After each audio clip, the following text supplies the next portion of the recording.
Pagkaraan ng ilang araw ay dumating na ang mensahe na hinihintay ni Fang Ping, ngayon ay natanggap na niya sa kanyang savings account ang 1 million yuan na ipinadala ni Wang Jinyang.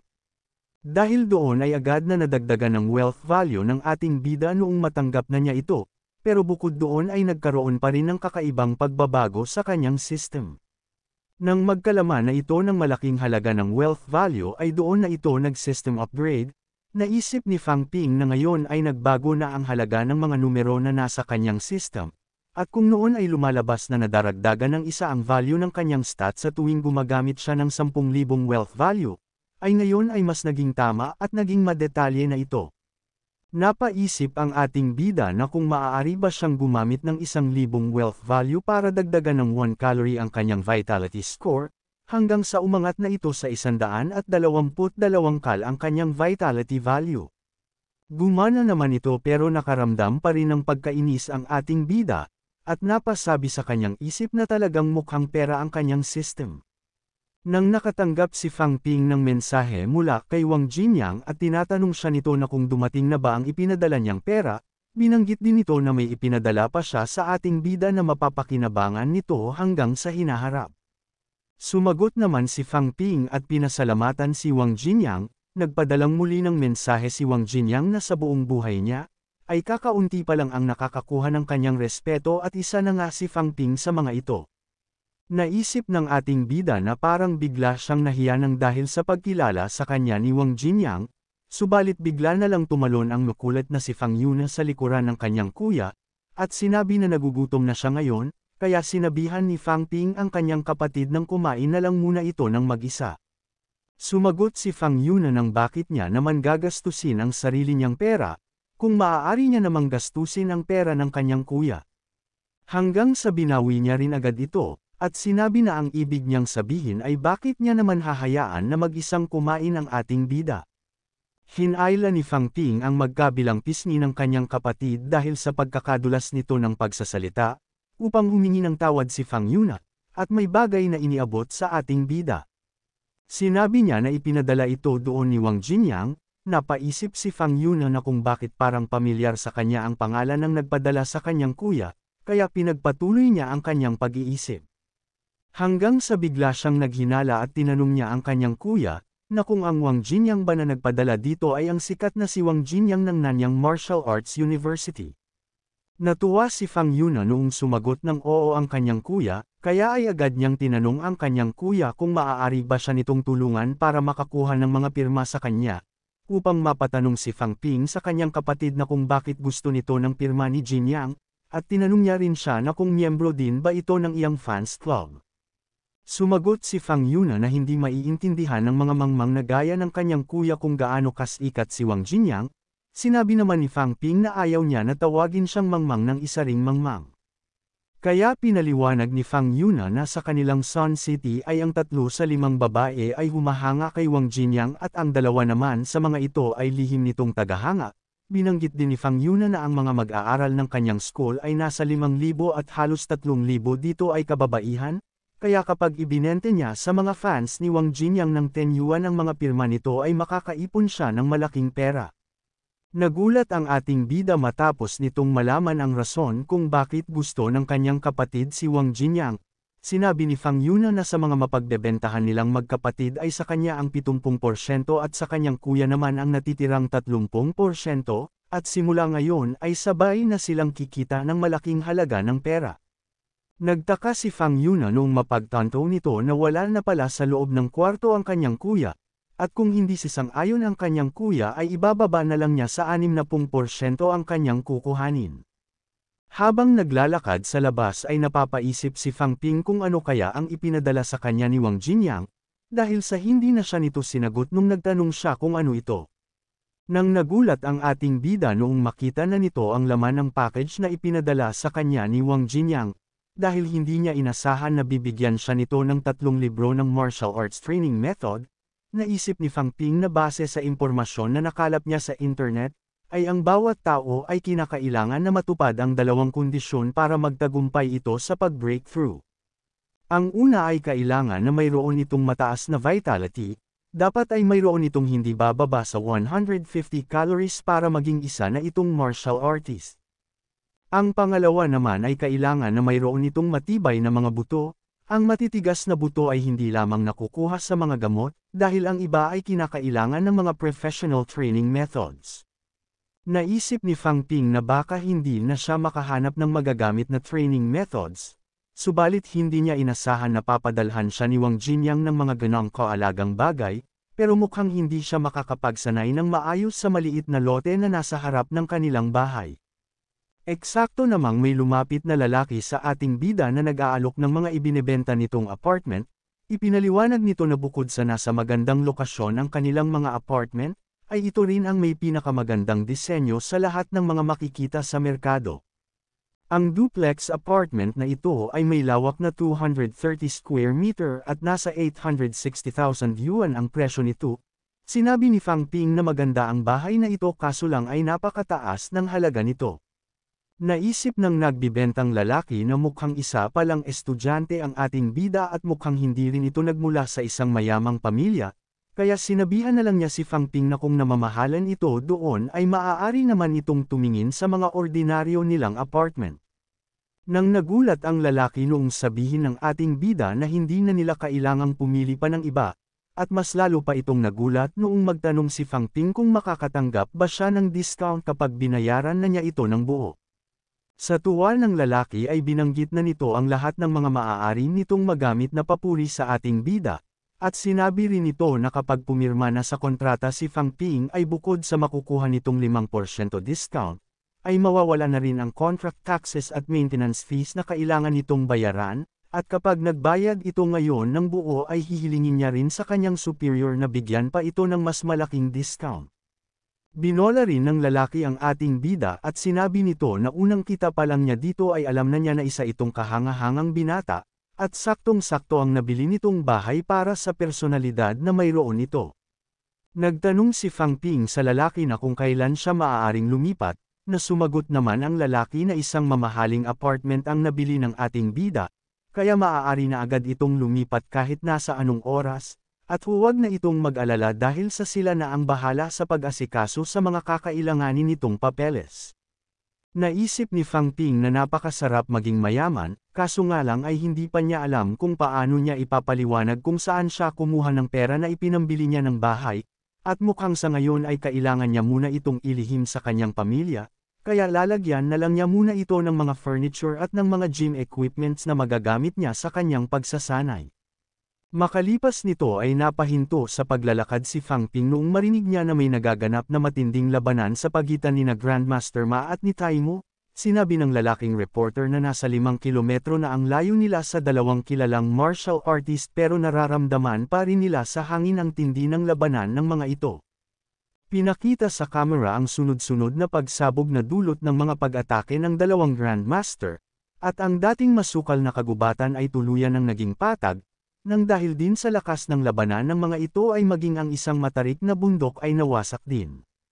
Noong mahadjap nito ang Wrath of Thunder Strike ni Taimo, ay pinakawalan rin ni Grandmaster Mo ang kanyang na ultimate move na The Gallop of 10,000 Horses para kontrahin ang pag-atake ng kanyang kalaban. Nagulat ang lalaking reporter noong sabihan siya ng kanyang cameraman na mag-ingat ito sa papalapit na malaking bato, hanggang sa tumama na nga sa direksyon nila ang isang malaking bato na nagmula sa gitna ng labanan. Kasunod noon ay bigla na lang na naputol ang linya ng nagbabalita, namangha ang lahat dahil sa napakalakas nila Grandmaster Ma at Taimo. Sinabi ng isang lalaki na narinig niya na magkukumpara lang dapat ang mga ito ng kani-kanilang kakayahan, kaya hindi niya inasahan na halos parang isa ng deathmatch ang kanyang masasaksihan. Ang pinaka-namangha sa lahat ay ang ating bida, dahil halos kasing lakas ng mga granada at nuclear bomb ang lakas ng naglalaban na martial artist, at marahil ay hindi pa rin ginagamit ng mga ito ang totoo nilang lakas. Nang makabalik ang signal, ay humingi ng pasensya ang lalaking reporter kung nawala sila ng saglit, dahil sa hindi nila inasahan na maaapektuhan pa rin sila kahit malayo na ang kanilang posisyon, at sinabi rin ng lalaki na kung hindi siya isang rank 3 martial artist ay baka nawalan na siya ngayon ng buhay. Napaisip si Fang Ping na kung magiging ganoon din ba siya kalakas pagdating ng araw, kaya naman ay pagbubutihan niya ang kanyang pagsasanay para maging isa rin siyang Grandmaster.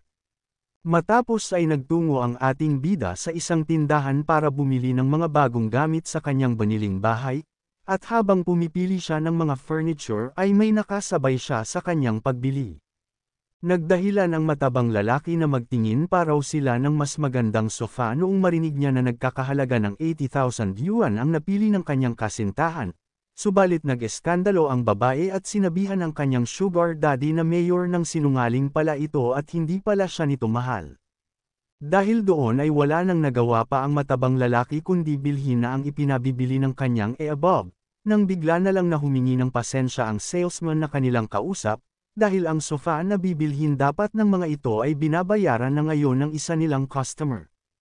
Pinasikatan ni Fang Ping ang inunahan niyang magjowa, at ipinakita niya sa mga ito ang kanyang gold card na naglalaman ng malaking halaga ng pera. Sa tahanan naman ng ating bida ay pinaalala ni Fang Yuna sa kanyang ina na gumagabi na pero wala pa doon ang kanyang kuya, at pupuste siya na sikreto lang itong kumakain sa labas ng mga masasarap na pagkain, kaya dapat ay turuan nila ito ng leksyon kapag dumating na ito. Hindi naman nagalit si Liu Yin dahil tumawag kanina si Fang Ping, at hindi muna ito makakauwi dahil sa kailangan na nitong magsanay para sa paparating na martial arts exam. Sa kinaroroonan naman ni Fang Ping ay sinusunod nito ang mga tamang postura na nabasa niya sa natanggap niyang libro, ginagawa niya ito para maging mas epektibo ang kanyang pagsasanay. Ang katawan ng tao ay binubuo ng 200 na buto, at bukod doon ay binubuo rin ito ng mga laman, dugo, meridian channels at internal organs. Sa isang martial artist ay bawat parte ay kailangan ng mga itong pagtuunan ng pansin, at kung nais na patibayin ng isang tao ang buto nito ay kailangan na magsanay ito ng tamang paraan para magawa nitong magtagumpay. Habang nagsasanay ang ating bida ay humihingi siya ng payo sa kanyang senior, sinabi ni Wang Jinyang na magagawa na mapatibay ni Fang Ping ang mga buto nito kapag sinunod niya ang methods of honing and forging at ang stance training, at piliin lang ng ating bida kung alin ang malapit sa karaniwan nitong ginagawa. Sa isang baguhan at rank 1 martial artist, ay kapag sinanay nito ang kanyang upper limbs ay mas magkakaroon ito ng balanse, at kapag naman ang lower limbs ang sinanay niya ay parehas nitong magagawa na lumaban at tumakbo, bukod doon ay mas magkakaroon ng tibay at lakas ang ibabang bahagi ng katawan nito. Tinanong ng ating bida kung ano ang stance training na naaangkop sa kanyang lower limbs, horse stance naman ang isinagot ni Wang Jinyang, dahil ito ang kalimitang pinipili ng mga martial artist na gustong patibayin ang kanilang pang-ibabang bahagi ng katawan, pero medyo delikado ito at posible rin na hindi na makalakad ang isang tao kapag nagkamali ito ng pagsasanay. Sinabi ni Fang Ping na ito na lang ang susundin niyang training method, dahil kapag wala siyang kasiguraduhan na matatalo niya ang kanyang kalaban, ay magagamit niya ito para bumilis ang kanyang pagtakbo. Sinabihan ni Wang Jinyang ang ating bida na may mga bagay siya na ipapaalala dito. Sa ngayon ay sapat na ang vitality ni Fang Ping para makapasa ito sa martial arts physical assessment, at magagawa pa nitong mapataas ang limitasyon ng kanyang vitality kapag nagsimula na itong magsanay ng methods of honing and forging at ng stance training, subalit bababa ng malaki ang aktwal nitong vitality. Kapag hindi agad ito napataas ng ating bida ay baka magkaproblema pa siya sa paparating na physical assessment. Pinaalala rin ni Wang Jinyang na kapag nakatanggap ng pinsala ang ugat nito sa utak at sa puso, ay maaaring hindi na ito makapasa sa martial arts exam. Naisip ni Fang Ping na kahit hindi siya makapasok ngayon ay maaari pa naman siyang sumubok sa sunod na taon, dahil ang importante ay mapataas niya ngayon ng malaki ang limitasyon ng kanyang vitality, at hindi siya magkakaproblema sa hinaharap basta maiiwasan niya lang na mapinsala ang mga pangunahing ugat ng kanyang katawan. Makalipas ng ilang sandali ay hingal na hingal ang ating bida habang iniisip na matagumpay ang kanyang unang cultivation, napansin niya din na totoo ang paalala ni Wang Jinyang na bababa ang kanyang vitality at mental strength habang nagsasagawa siya ng pagsasanay. Kaya naman ay inutusan ni Fang Ping ang kanyang system na pataasin nito ang kanyang vitality at mental strength, na agad naman na sinunod ng system ang ipinag-utos ng ating bida. Nagulat si Fang Ping habang iniisip na bukod sa nanimbalik na agad ang nawala niyang stats, ay nadagdagan na rin ang limitasyon nito. Namangha siya sa kanyang system dahil hindi na pala nito kailangan ng mahabang oras para ibalik ang mga nawala niyang vitality at mental strength. Ang iba ay nakakapag-cultivate ng isang beses sa loob ng 3 araw, at kailangan na gumamit ng ilang libong mga pills at medisina at ibang paraan para mapalakas ang kanilang mga katawan. Matapos nito ay naging abala ang lahat ng mga estudyante sa kanilang ginagawang pagsasanay, at dagdag pa doon ang tama at sapat na pagkain upang makatulong sa kanilang pangangatawan, at sa ngayon ay may 3 araw pa bago sumapit ang martial arts examinations physical assessment. Sa kabilang banda naman ay sinabihan ng Vice Chief ng Nanyang Province's Exam Inspection Team ang isa niyang tauhan, na kung bakit parang wala sila ngayong kandidato para maging martial artist mula sa kanilang lungsod, at saan ang mga ito ginagamit ang mga hinihingi ng mga itong educational funds, at kung hindi lang maganda ang ipinakita ni Wang Jinyang ng Sun City sa Nanyang Martial Arts University noong nakaraang taon, ay baka naipasara na ang kanilang Ruang City's Department of Education. Sinabi ng Vice Chief na kapag wala pa sa 100 ang mga pam-asang mga estudyante ng Ruang City o kaya naman ay walang lumabas doon na may potensyal na maging isang martial artist, ay mapipilitan na siya na ibaba ang posisyon ni Chief Jin.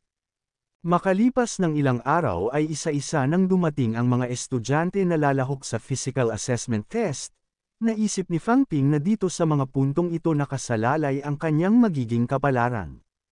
Napaiyak si Zhang Hao habang sinasabi na ang minimum noong nakaraang taon ay 112 kal lang, at narinig niya na mas mataas pa ito ngayong taon.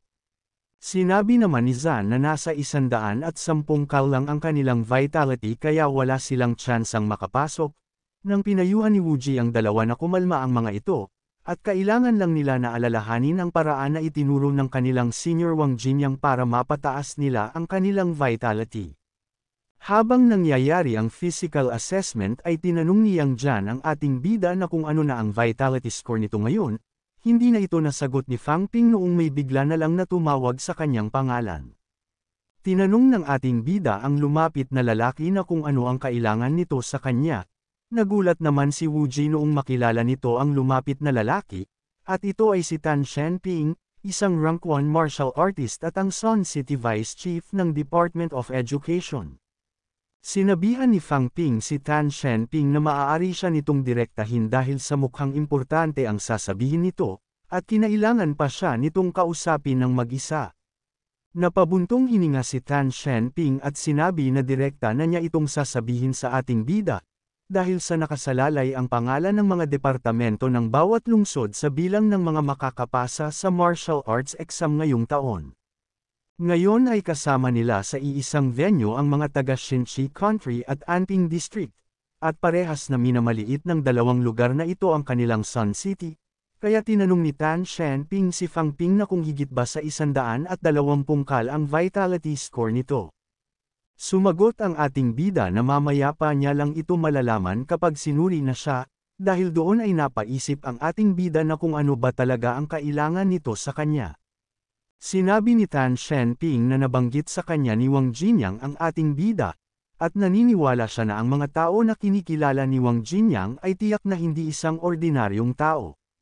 Sinabihan ni Fang Ping si Tan Shenping na hindi niya maintindihan kung ano ba talaga ang ibig nitong iparating, kaya sinabi ni Shenping na bago magsimula ang pagsusuri ay nais niya na ilabas nito ang taglay nitong vitality para masindak nito ang mga estudyante ng ibang paaralan, dahil malamang ay alam naman ng ating bida na malaki ang parte ng emosyon para mapalabas ng isang tao ang taglay nitong vitality. Kapag mas mahina ang mga nakapalibot dito ay magkakaroon ito ng malaking kumpiyansa na maaaring magdulot ng mas magandang resulta, at kabaliktaran naman kapag mas malakas na ang nakapalibot dito. Pabababe niya ang kumpiyansa nila at mag-uumpisa na silang makaramdam ng kaba, at mahihirapan na makontrol ng mga ito ang taglay nilang emosyon, kaya hindi nila magagamit ng maayos ang taglay na abilidad ng mga ito. Umalma si Fang Ping dahil hindi napatas ang balak na ipagawa sa kanya ni Tan Shenping. Nangatwiran din ng ating bida na kapag nagpalabas na siya ngayon ng vitality ay maaaring maapektuhan din ang kanyang sariling physical assessment. Sinabi ni Tan Shenping na huwag nang mag-alala pa si Fang Ping dahil bibigyan na nila ito ng kompensasyon na vitality pill na nagkakahalaga ng ilang daang libo. Sinabi niya rin na ang isang martial artist ay dapat laging nakahandang makipaglaban, at ang pagbibigay ng awa sa mga kalaban ay hindi kaugalian ng isang martial artist. Natuwa si Fang Ping sa mga kataga na binanggit ni Tan Shenping, hanggang sa nakipagkamay na siya dito at sinabi na pumapayag na siya sa ipinapagawa nito. Nang nagulat naman si Tan Shenping noong pinakiramdaman na nito ang vitality ng ating bida, noong una ay naisip niya na nasa 120 na ito hanggang sa naramdaman niya na parang mas higit pa ito sa 130 kal. Sa kabilang banda naman ay habang naglalakad ay masaya na nagkukwentuhan ang mga kaklase ni Fang Ping, hanggang sa may bigla na lang bumangga sa balikat ni Zonnan. Kaya naman ay nag-alala ang mga kaklase ni Zonnan noong makita ng mga ito ang nangyari sa kanya. Nagyabang naman ang bumanggang lalaki at sinabi na bakit kung sino-sino na lang ang nagtatangkang maging isang martial artist. Sa nangyari ay nagalit si Wu Ji at sinabihan ang mayabang na lalaki na humingi ito ng tawad kay Zonnan. Nag-alala sina Zonnan noong mapansin nila na kinuwelyuhan ni Wu Ji Ho ang lalaking mayabang. Subalit ipinagpatuloy ng lalaki ang pagyayabang at sinabi na mukhang bulag ang grupo ni Wu Ji Ho, at parang itong mga taga-bundok na tanging pag-iingay lang ang alam. Nina si Wu Ji Ho at tinanong ang mayabang na lalaki na kung talaga ba na sinadya nito ang pagbangga sa isa sa kanila, nang bigla naman na dumating ang ating bida, at sinabihan ang lalaki na para lang siyang bata na kinyulang sa palo, at mukhang mahihirapan itong makisalamuha sa lipunan kapag hindi ito maayos magsalita. Kaya naman ay inilabas na ni Fang Ping ang kanyang mataas na vitality, at sinabi na dahil wala doon ang mga magulang ng mga estudyante ng ibang paaralan, ay siya na lang muna ang magbibigay ng leksyon sa mga ito, at ituturo niya sa kanila ang tamang pakikipag-usap sa kanilang lipunan. Sa nangyari ay kabang-kaba ang mayabang na lalaki dahil sa nahihirapan na siyang makahinga. Subalit sa kabilang banda naman ay namangha si Tan Shenping sa lakas ng pressure na ipinapalabas ng ating bida, at halos maihahalin tulad na ito sa isang ganap na martial artist, kaya naman ay napapaisip siya na kung paano nagawa ni Wang Jinyang na mapalakas ang binatang ito, nang tinanong ni Chief Jin si Tan Shenping na kung kabilang ba sa panig nito ang lalaki na pinapanood nila ngayon. Naging usap-usapan ng mga estudyante ng ibang paaralan ang napakalakas na vitality na naramdaman nila kanina, dahil sa hanggang ngayon ay nakakaramdam pa rin sila ng takot kapag naaalala nila ito, at may mga nagsabi rin na narinig nila na galing sa Sun City ang estudyante na nagpalabas nito. Naisip ni Fang Ping na sa pakiramdam niya ay para siyang naging isang bully ng mga maliliit na bata, pero iisipin na lang niya na parang binigyan niya lang ang mga ito ng kaunting leksyon. Nang may bigla na lang na humawak sa isang braso ng ating bida, at hanggang sa hinayla siya nito papasok sa loob ng isang pinto, sa nangyari ay nagtaka si Fang Ping noong makilala niya kung sino ang taong humila sa kanya. Sinabihan ni Tan Shenping ang ating bida na kainin nito ang dala niyang rank 1 vitality pill at upang lumaki ang potensyal nito para maging isang martial artist. Naguluhan naman si Fang Ping sa iminumungkahi ni Tan Shenping, kaya ay sinabihan niya ito na hindi niya masusunod ang ipinapagawa nito sa kanya. Ang rank 1 vitality pills ay may malakas na epekto kumpara sa mga ordinaryo nitong bersyon, dahil kapag kinonsumo ito ng isang ordinaryong tao na hindi pa napapatid ang mga taglay nitong buto ay maaaring makasira ito sa katawan o kaya naman ay maging sanhi pa ng kamatayan. Sinabi naman ni Tan Shenping na hindi na kailangang mag-alala ng ating bida dahil perpekto naman na ang pundasyon nito, at maaari siyang kumonsumo ng rank 1 vitality pill para maabot nito ang sukdulan ng potensyal para maging isang martial artist. Sumagot ulit si Fang Ping na hindi niya ito gagawin dahil sa masyado itong mapanganib, subalit ipinaalam ni Tan Shenping na nanggaling pa ang request na ito mula kay Chief Jin Keming ng Ruang Department of Education, at binalaan niya ang ating bida na walang magandang may dudulot ang pagtanggi sa hinihinging pabor ng isang rank 3 martial artist. Naisip ni Fang Ping na mukhang sinusubukan siyang takutin ng matandang ito, kaya naman dahil doon ay ipinaalam na niya rin dito na narinig niya sa kanyang brother Wang na nakapag-breakthrough na rin ito sa pagiging isang rank 3 martial artist. Kaya naman ay nagulat si Tan Shenping noong sabihan siya ng ating bida na bakit hindi nito tawagan si Wang Jinyang at nang malaman nila kung ano ang opinyon nito. Bigla na lang nakinabahan at napabuntong hininga si Tan Shenping matapos nitong marinig ang inilahad ni Fang Ping. Kaya naman ay agad siyang humingi ng tawad at nangatwiran na wala lang siyang ibang pagpipilian kundi ang sumunod sa ipinag-uutos sa kanya, at pinakiusapan niya ang ating bida na tulungan sana siya nito sa pagkakataong iyon.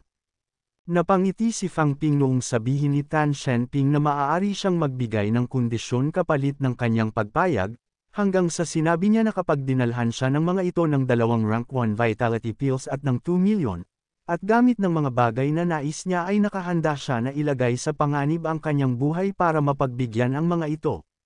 Naisip ni Tan Shenping na malamang ay halos hindi na mapalagay ngayon si Jin Kemin kaya kahit ano pang hingiin ni Fang Ping ay hindi na ito makakatanggi pa, kaya naman ay nagsalita si Tan Shenping at sinabi na pumapayag na siya sa kondisyon ng ating bida. Aalis na sana ang ating bida pero sinabihan muna nito si Tan Shenping na gawin na nitong 3 rank 1 vitality pills ang kanyang ni-request, at ibibigay niya sa kanya ang isa. Sa nangyari ay napaisip si Tan Shenping na kung isa lang ba talagang estudyante si Fang Ping, dahil sa naisip pa siya nitong bigyan ng benepisyo sa kondisyon na hinihingi nito, kaya naman ay doon na siya nakumbinsi na hindi talaga pangkaraniwan ang binatang ito. Pagdaan ng ilang minuto ay sumalang na sa physical assessment test ang mga martial arts student ng iba't ibang paaralan. Ginagawa ng mga ito ang lahat ng kanilang makakaya para mapataas nila ang kani-kanilang vitality score. Ang unang lumabas ay ang mga resulta mula sa mga paaralan ng Shinsei High School at Anping High School, kaya naman ay kinakabahan na si Jin Kemin at iniisip na kung wala ba sa mga estudyante sa batch na ito ang makakakuha ng 120 kal o higit pa. Nang napahinto siya sa pagtitingin ng mga resulta noong makita niya ang pangalan ni Fang Ping, kaya naman ay agad niyang sinabihan ang isa niyang tauhan na hanapin agad nito ang surveillance video ng ating bida. Hanggang sa nakita na nila si Fang Ping na halos mag-uumpisa ng sumalang, naisip ng ating bida na hindi niya inasahan na may nakalagay rin na surveillance camera sa loob ng maliit na vitality room, at mukhang kailangan niyang umarte habang sumasalang siya sa kanyang physical assessment. Bukod doon ay mayroon naman siyang system kaya hindi na niya kailangang gumamit ng rank 1 vitality pill, at papalitan na lang niya ito ng ordinaryong vitality pill upang walang makahalata sa pagtaas ng kanyang vitality. Kaya naman ay nilunok na ng ating bida ang kinonsumo niyang vitality pill, at bigla siyang nagtaka na kung bakit iba ang nararamdaman niya ngayon gayong isa rin lang naman itong ordinaryong vitality pill. Ang kaibahan lang nito ay parang mas naging malakas na ang epekto nito. Wala siyang kailangang gawin dahil sa mataas na mismo ang concentration level nito. Nang bigla naman na sumigaw si Fang Ping at ginaya ang reaksyon ng ibang estudyante para hindi magduda ang mga taong nanunod sa kanya, at sinisimulan na ng machine ang pagsukat sa vitality score ng ating bida. Sa ngayon ay nasa 119 na kal pa lang ang nasusukat nito, upang mapaisip si Jin Kemin na kapag hindi naabot ni Fang Ping ang kanyang inaasahan matapos nitong tumanggap ng mga bagay mula sa kanya, ay hinding-hindi niya ito palalampasan. Nang bigla naman na naging abot tenga ang mga ngiti ni Jin Kemin noong makita na nito ang huling resulta ng ating bida, at lumabas sa special vitality machine ay 149 na kal ang vitality score nito. Matapos ng ginawang pagsukat ay nagsama-sama ang mga martial arts student ng Sun City sa loob ng Physical Assessment Center meeting room. Sinabi ng nasa unahang teacher na inanunsyo na ng Department of Education ang vitality requirements ngayong taon. Binanggit niya na kailangan ng mga itong magkaroon ng 115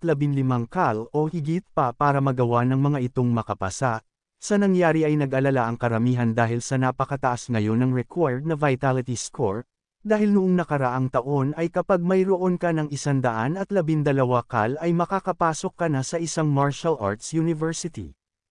Marami sa kanila ang nangangamba na baka bumagsak sila ng dahil sa taas ng bagong pamantayan. Sinabi ng nasa unahang teacher na gaya ng lagi niyang ipinapayo sa mga ito, na huwag silang mawawalan ng pag-asa dahil maaari pa naman silang sumubok sa mga susunod na taon, Matapos ay pinatahimik na nito ang mga estudyante dahil sa babanggitan na niya ang listahan ng mga nakapasa. Tinanong ni Woo Ji-ho ang ating bida na kung bakit hindi man lang ito kinakabahan matapos nilang marinig ang required na vitality score. Tumugon ang ating bida at tinanong si Woo Ji kung mataas na ba talaga ang 115 kal. Sumagot si Woo Ji at tinanong kung hindi pa ba halata sa reaksyon ng kanilang mga kabatch. Upang tanungin niya si Fang Ping kung ano kaya sa palagay nito ang nakuha niyang vitality score. Sumagot naman ang ating bida na marahil ay nakakuha siya ng 149 na kal. Sa nangyari ay tumawa si Woo Ji at sinabihan ang ating bida ng talagang nagagawa pa nitong magbiro kahit na sa mga ganoong oras, at hanga talaga siya sa kakayahan ng ating bida na makapagpasaya kahit na ano pa man ang sitwasyon, na iginiit ni Fang Ping na hindi naman siya nagbibiro. Habang patuloy pa rin ang nasa unahang teacher sa pagbanggit ng pangalan ng mga nakapasa, ay natuwa si Yang Gia noong banggitin ng teacher na kabilang siya at nakakuha ito ng 116 na kal, at pasimple rin na nagyabang si Woo Ji noong tawagin na ang kanyang pangalan at tuwang-tuwa ito dahil sa nakakuha siya ng 120 kal. Nang bigla naman na kinilabutan ang nag-aanunsyo na teacher noong makita na niya ang resulta ng ating bida, at sinabihan niya ang lahat ng mga estudyante na sabay-sabay nilang batiin si Fang Ping dahil sa napakahusay nito, at siya ang nakakuha ng first place sa kanilang Ruang City sa resultang 149 na kal, nanatili naman na mahinahon ang ating bida at napapasabi sa kanyang sarili ng, "Chambo lang." Sa nangyari ay napatanong ang ibang mga estudyante na nagmula sa ibang klase na kung sino ang estudyanteng si Fang Ping, at napapaisip sila kung mula ba siya sa kanilang klase. Hanggang sa may nagsalita na isa ito sa mga kaklase ni Woo Ji, upang mamangha silang lahat sa taas ng nakuha nitong resulta. Tinanong ni Woo Ji ang ating bida na kung talaga ba na nakakuha ito ng 149 na kal, sumagot naman si Fang Ping at tinanong siya na kung hindi pa rin ba ito maniniwala kahit na ang nasa unahang teacher na ang nagdeklara nito.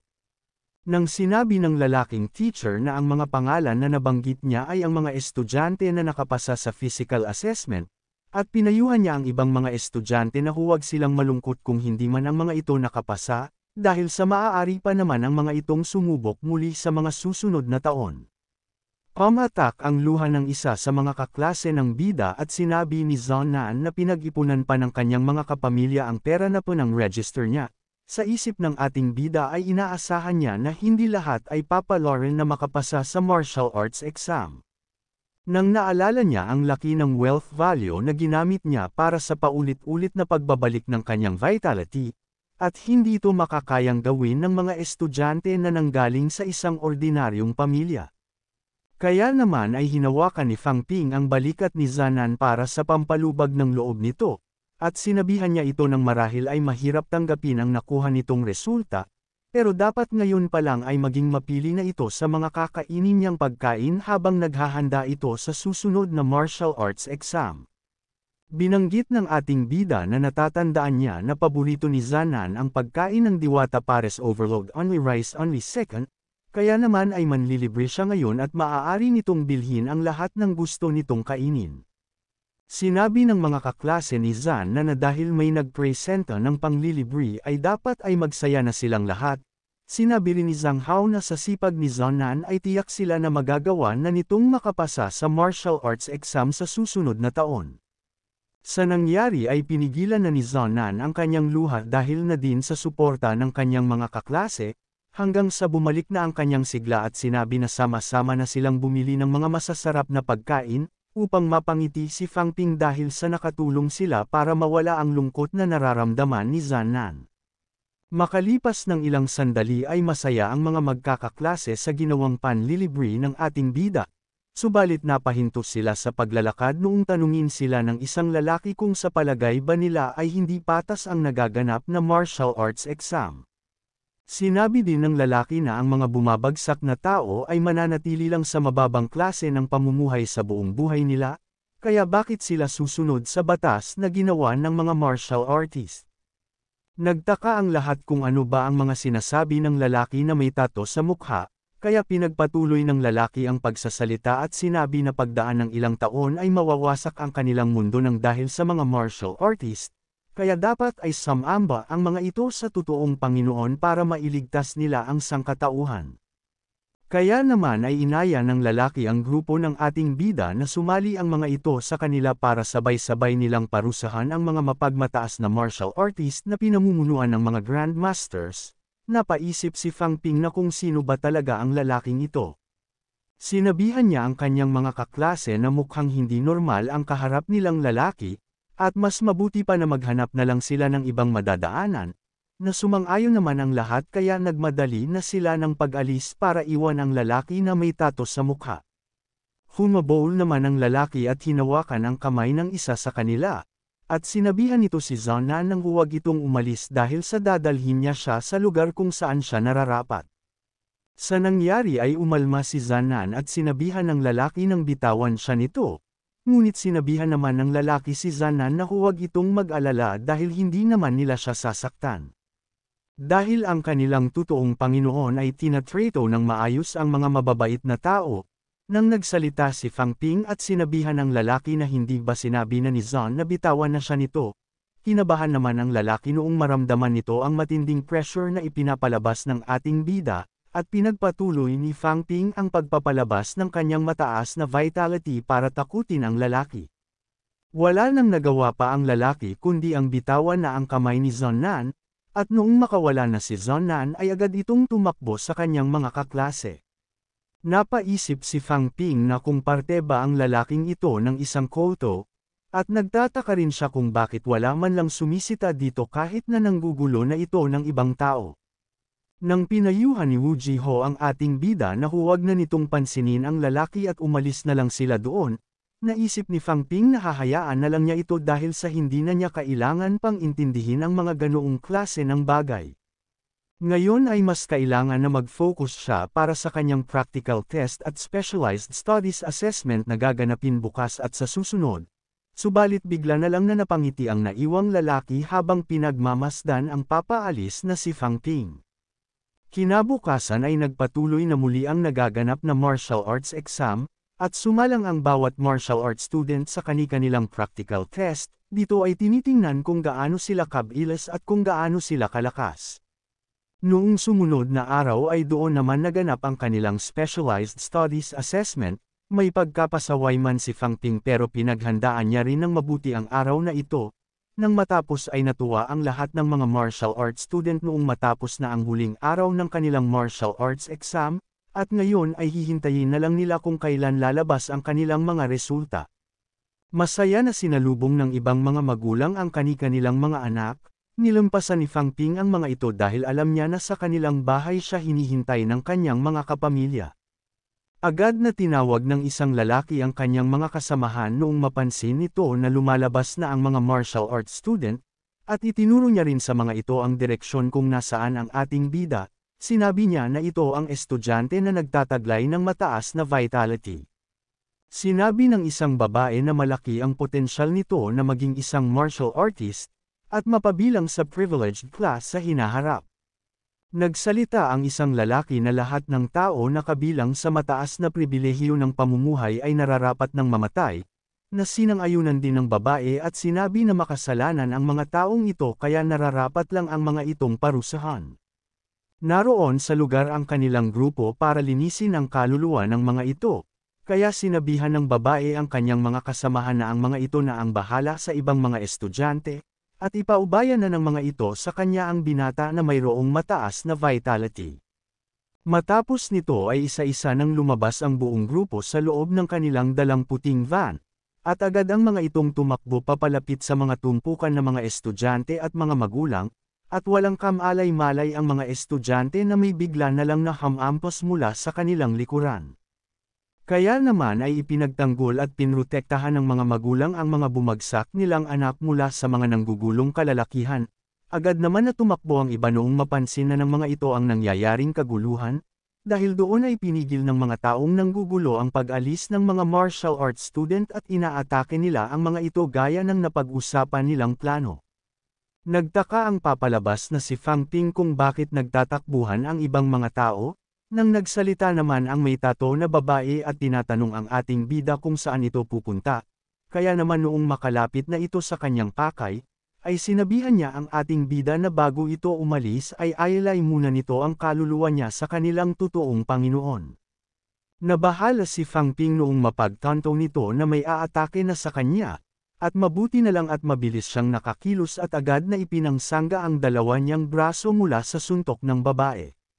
Dahil doon ay nakaramdam ng kaba ang ating bida noong mapagtanto din nito na isang martial artist ang umaatake sa kanya. Nang natuon ang pansin ni Fang Ping sa marka na nakatato sa mukha ng babae, at mukhang kasamahan nito ang lalaki na kabilang sa isang kulto na nangharang sa kanila noong isang araw.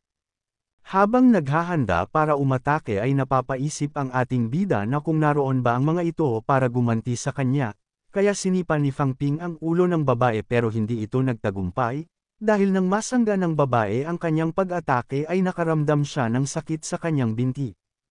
Naisip niya rin na hindi pa pala siya natututo ng kahit na anong battle skill kaya umaasa lang siya ngayon sa lakas ng kanyang katawan, nang bigla na lang na hinawakan ng babae ang damit ng ating bida, at matapos noon ay bigla na lang na ibinalibag ng babae ang katawan ni Fang Ping. Naghanda na rin agad ito para suntukin ang ulo ng ating bida, subalit nabasa ni Fang Ping ang gagawin ng babae kaya agad niya itong sinipa sa paa, sa nangyari ay nawala sa balanse ang babae kaya nagmintes ang ginawa nitong pag-atake. Naisip ni Fang Ping na hindi lang panggugulo ang pakay ng babae, at talagang gusto siya nitong patayin, kaya naman ay napaisip rin ang ating bida na kung ano kaya ang rank ng babaeng ito at bakit nagawa niya agad mabutas ang daan gamit lang ang isa nitong suntok.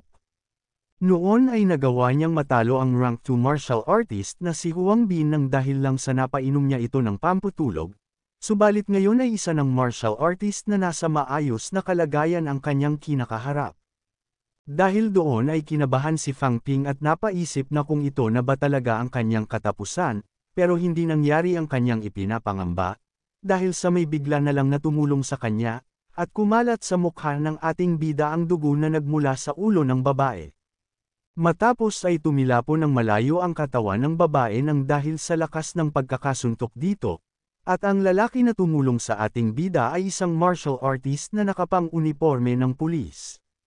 Sinabi ng lalaki na hindi nila inasahan na manggugulo ang mga taong ito maging sa mismo sa venue ng martial arts exam, sa nangyari ay natitigilan pa si Fang Ping nang dahil sa mga biglaang pangyayari, at tinanong ng lalaki ang ating bida kung ayos lang ba ito.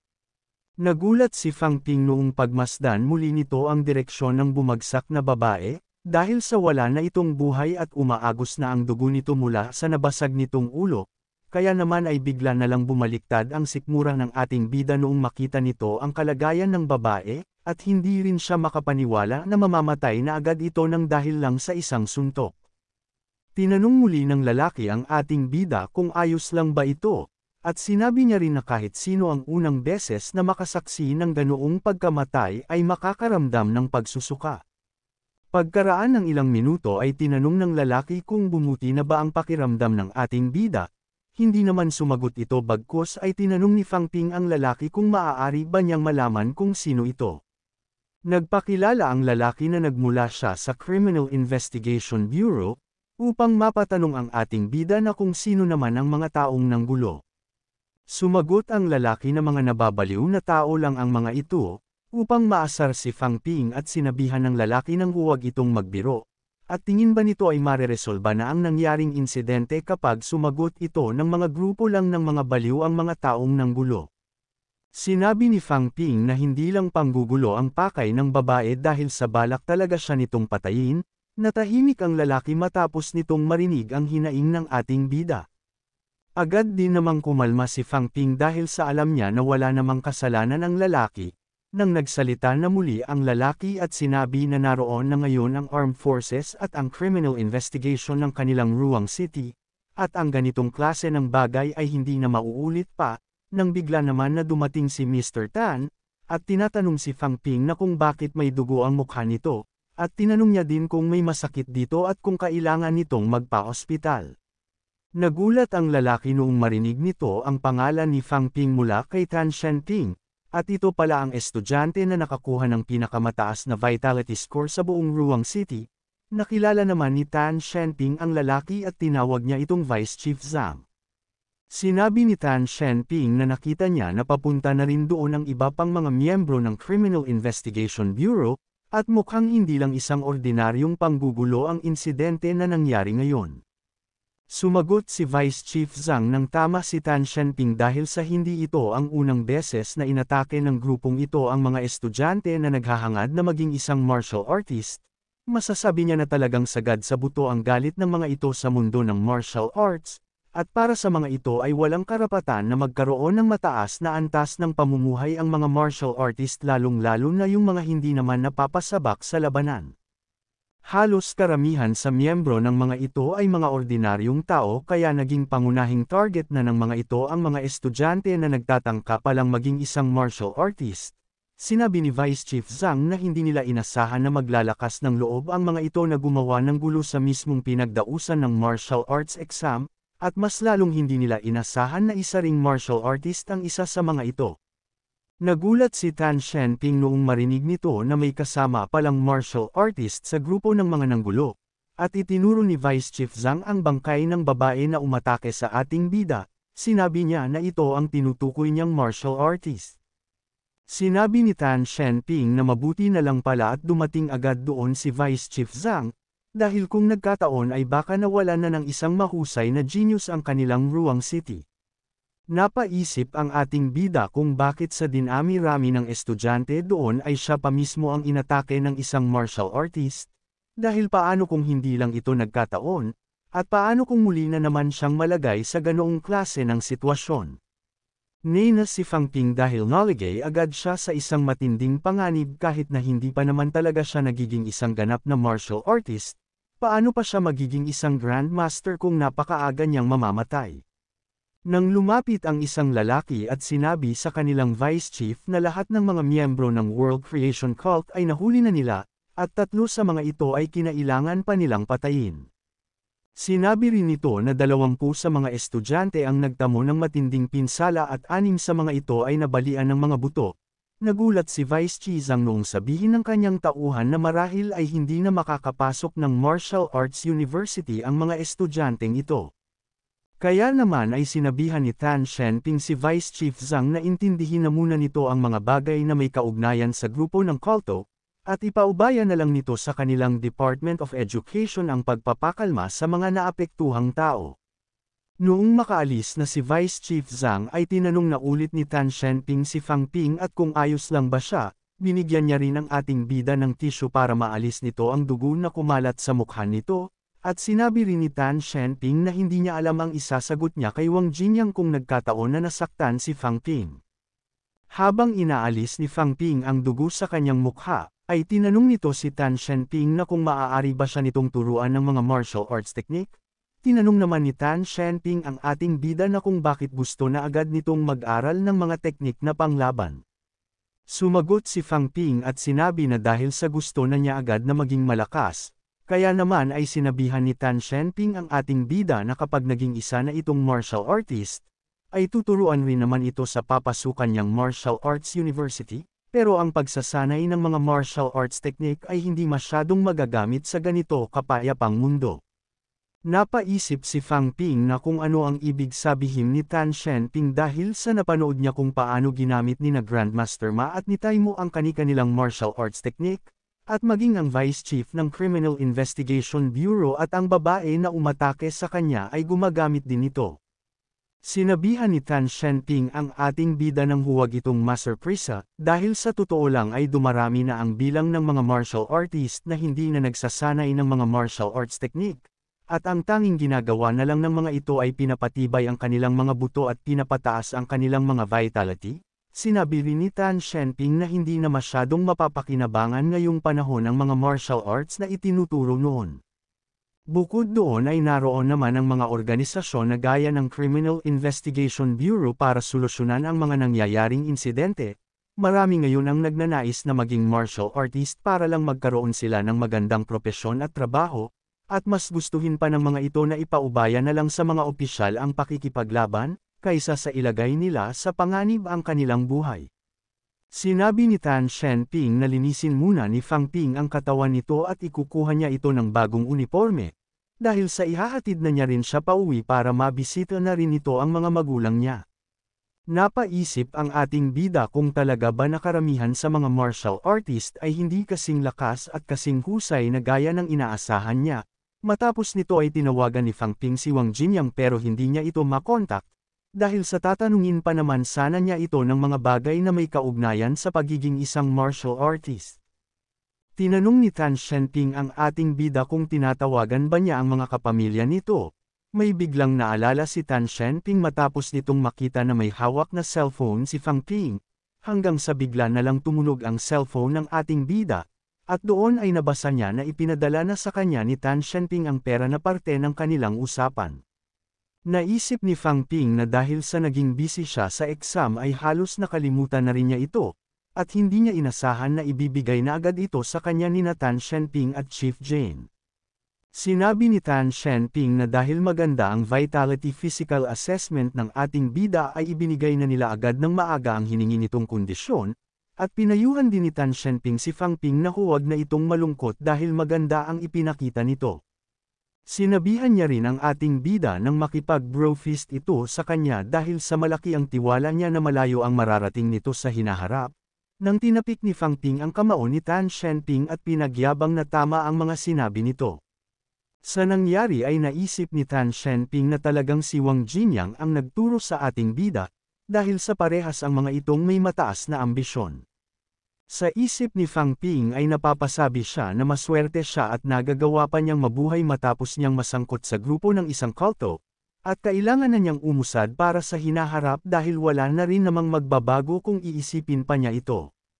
Matapos ng ilang sandali nang makauwi ang ating bida, ay pinaputok ni Fang Yana ang hawak nitong party popper noong may magbukas ng kanilang pinto, kasama ng kanyang ina at ama ay sabay-sabay ng mga itong binati si Fang Ping sa pagiging first place nito sa natapos na vitality physical assessment sa kanilang buong lungsod. Humingi naman ng pasensya si Tan Shenping kung nasira niya ang pagbati ng mga ito, kaya naman ay nagtaka ang tatlo na kung sino ang lalaki na kaharap nila ngayon. Matapos ang ilang segundo ay dumating na rin si Fang Ping at natuwa ang tatlo noong makita ng mga ito na naroon na ang ating bida. Nang kinabahan naman sila nang ipinakilala na ni Fang Ping ang naghatid sa kanyang si Tan Shenping. Sinabi niya na ito ay ang Vice Chief ng Department of Education ng kanilang Sun City, kaya naman ay agad na inisikaso ng mag-asawa ang kanilang dumating na bisita, upang mapabulong si Fang Yuna na nakakahanga ang kanyang kuya, dahil talagang ang Vice Chief pa ng Department of Education ang mismong naghatid dito. Sumagot naman si Fang Ping na maging siya ay hindi niya rin alam kung bakit ito naroon. Tinawag ni Tan Shenping ng Brother Fang ang ama ng ating bida at sinabi na pasensya kung hindi niya na ipaalam ang kanyang pagbisita. Sumagot naman si Fang Mingrong na ayos lang naman ito sa kanila, at binanggit ni Tan Shenping na napagkwentuhan nila na hindi biro ang ginawa ng mga ito para masuportahan ang dalawa ng mga itong anak. Sinabi ni Tan Shenping na kung papayag si Fang Mingrong ay gusto niya sana itong kuhanin bilang security guard ng kanilang Department of Education, at ang buwanang sweldo nito ay 5,000 yuan, at bukod pa doon ang pabahay at iba't ibang klase ng benepisyo. Nagulat si Fang Mingrong sa taas ng sweldo sa inaalok ni Tan Shenping na trabaho. Natuwa naman si Fang Yuna para sa kanyang ama dahil sa hindi na nito kakailanganin na magpakapagod pa gaya ng dati. Pinayuhan ni Fang Ping ang kanyang ama na tanggapin nito ang inaalok ni Vice Chief Tan, kaya naman ay pumayag na rin agad si Fang Mingrong dahil sa ayaw nitong palampasin ang isang napakagandang oportunidad. Makalipas ng ilang sandali ay nagpaalam na rin agad si Tan Shenping para makapag-family bonding na ang buong pamilya, kaya naman ay nagpresenta na ang ating bida na siya na ang maghahatid kay Tan Shenping.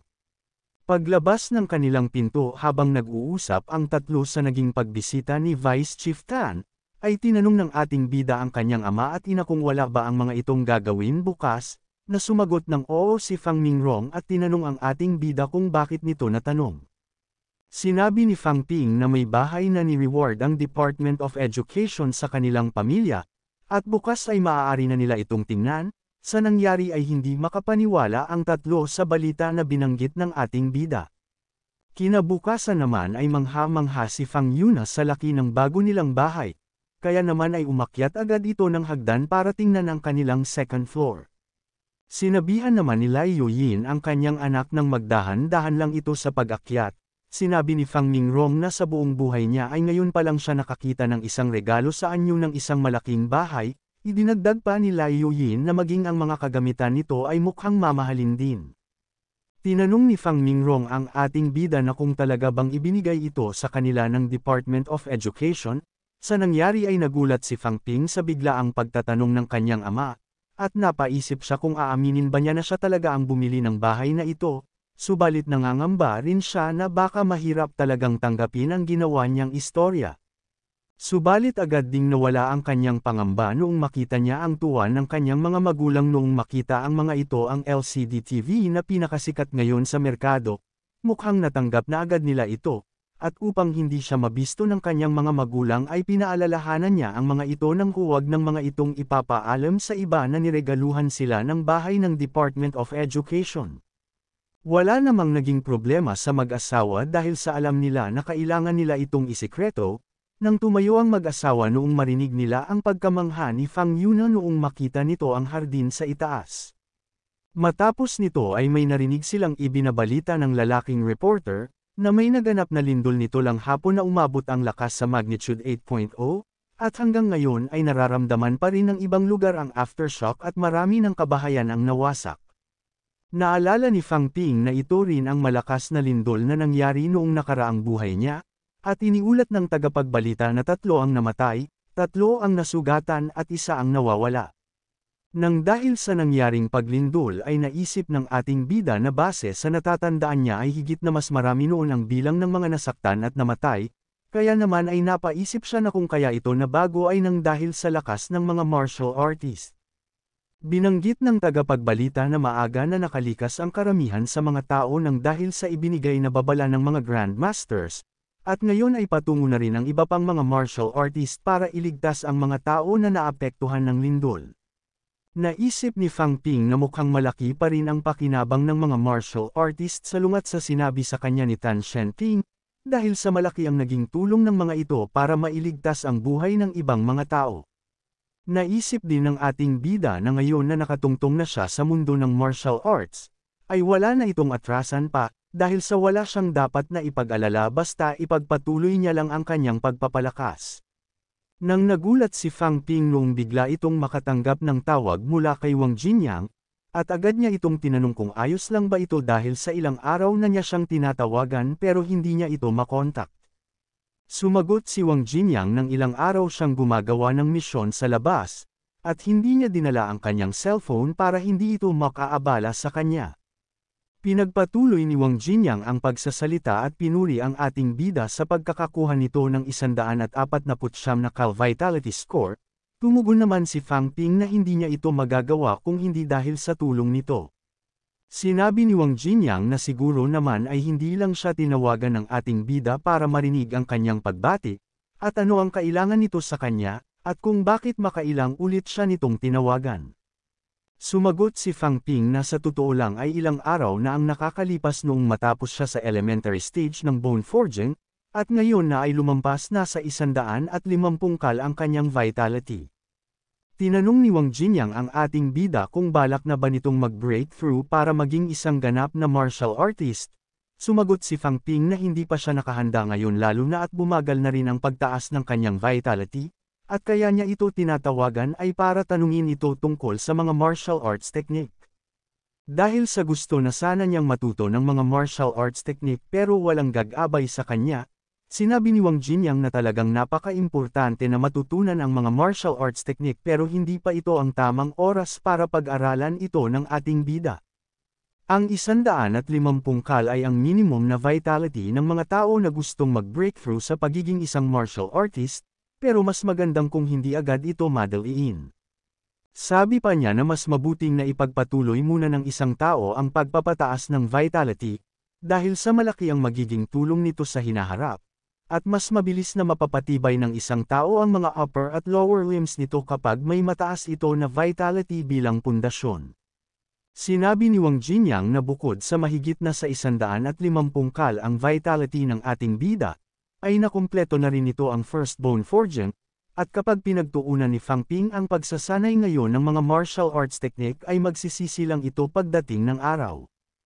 Kaya naman ay kung gusto nitong maabot sa hinaharap ang mga pinapangarap nito ay mas mabuti na patibayin na muna niya sa ganitong pagkakataon ang mga buto nito. Nagulat naman si Fang Ping sa payo na ibinigay sa kanya ng kanyang brother Wang. Tinanong ni Wang Jinyang ang ating bida na kung nararamdaman na ba nito na bumabagal na ang bilis ng kanyang bone forging, na agad naman na sumagot si Fang Ping ng oo, kaya naman ay pinayuhan ni Wang Jinyang ang ating bida nang maaari itong bumili ng body strengthening liquid. Kapag bumabad dito si Fang Ping ay mas bibilas ang bone forging speed nito. Nang nagtanong ang ating bida kung ano ang bone strengthening liquid, at kung bakit hindi pa niya ito naririnig noon. Sinagot naman siya ni Wang Jinyang na normal lang ito lalo na't ang mga tao lang na may mataas na vitality at natapos na sa unang bone forging ang gumagamit ng bagay na iyon, at kakaunti lang ang mga tao na nakakaabot ng requirements para magamit ito, kaya naman ay hindi talaga ito mabibili sa loob ng Sun City. Nang may biglang iminungkahi si Wang Jinyang at kukuha siya ng ilang body strengthening liquid sa kanyang school para may padala kay Fang Ping ang 3 bote, at ito ay nagkakahalaga ng 500,000 na ipapadala na lang ng ating bida sa kanyang bank account ang ibibigay nitong bayad. Makikipagnegosasyon pa sana si Fang Ping kay Wang Jinyang pero bigla na lang siya nitong binabaan ng telepono, kaya naman ay naisip ng ating bida na akala niya ay ibibigay ito sa kanya ni Wang Jinyang ng libre, at mukhang kailangan na niyang gamitin ng tama ang kanyang oras para mas ulit niya ang magagastos niyang pera. Kaya naman ay mas lalong pinagbuti ni Fang Ping ang kanyang pagsasanay, at noong matanggap na niya ang strengthening liquid ay gumagawa pa siya ng listahan para wala siyang masayang na oras. Kinalimutan na muna niya ang pagnanais na matuto agad ng mga martial arts technique at sinunod ang payo ni Wang Jinyang. At sa ngayon ay naging kabisado na ni Fang Ping ang mga postura mula sa kanyang mga hawak na libro, dahil doon ay naging mas madali na rin sa kanya na mapatibay ang iba't ibang bahagi ng kanyang katawan. Sa pagdaan ng mga araw ay mas lalong lumalakas ang ating bida, at may 1 buwan na rin ang nakalipas simula nang sundin ng ating bida ang payo ni Wang Jinyang na gumamit siya ng body strengthening liquid. Naisip ni Fang Ping na sa kombinasyon nito at ng kanyang system ay umabot na ngayon sa 170 kal ang limitasyon ng kanyang vitality, at gumastos siya ng 500,000 yuan sa pagbili ng 3 bote ng body strengthening liquid, pero pinresyohan ito ng kanyang system ng 600,000, kaya naman ay kumita pa siya ng 100,000 wealth value. Nang dahil sa tamang pagpepresyo ng kanyang system, ay ang mga pills na nahawakan niya noon ay pinipresyuhan lang ng kanyang system ng 2/3 ng market price, at ang ibig sabihin noon ay ang 3 bote ng body strengthening liquid ay maaaring umabot ng 900,000 yuan sa presyo na 300,000 yuan sa kada isang bote. Nang bigla na lang tumawa ang ating bida noong may mapagtanto ito, dahil mukhang ang pagbebenta ng mga pills ang pinakamagandang paraan para mabilis siyang makaipon ng wealth value sa kanyang system, nang kumatok si Fang Yuna at sinabihan ng kanyang kuya ng ilang oras na itong naliligo at kailangan na niyang magbanyo. Makalipas nito ay sinabihan ni Fang Ping ang kanyang mga kapamilya na hindi siya makapasok sa system ng resulta ng dahil sa pangsisiksik ng mga ito, kaya naman ay sinabi ni Fang Mingrong na naroon silang lahat para magbigay ng suporta. Kinakabahan ang ating bida kaya nag-presenta na si Fang Yun na siya na ang titingin sa resulta nito. Sinabi niya sa kanyang kuya na kung ano ang mga kailangan niyang ilagay, at nang matapos ay nagtanong si Fang Mingrong kung posible na ba na makapasok si Fang Ping sa isang normal na martial arts university sa resulta na nakuha nito. Pinaliwanagan ni Fang Yun ang kanyang mga magulang na kahit pa pumasok ito sa 2 major martial arts university ay hindi ito magkakaroon ng problema. Kaya naman ay sabay-sabay na binati si Fang Ping ng kanyang mga kapamilya, at proud na proud silang lahat sa resulta na nakuha nito. Kaya naman ay tumawag ang mga kaibigan ni Fang Mingrong para magpaabot ng kanilang pagbati. Sa kabilang banda naman ay kausap naman ni Fang Yuna ang kanyang mga barkada na humihingi ng pirma ng kanyang kuya, at sinabi niya na walang problema kahit pa 10 pirma pa ang hingin nito. Dahil dito ay natuwa si Fang Ping dahil sa mukhang masayang-masaya ang kanyang mga kapamilya nang dahil sa kanyang nakuhang resulta. Nang napaisip naman ang ating bida na kung sino kaya ang nag-text sa kanya, at nang makita ay nanggaling pala ito kay Wang Jinang, at ang mensaheng nito ay inaaya niya ang ating bida na makipagkita siya sa kanya dahil sa naruroon siya ngayon sa Sun City.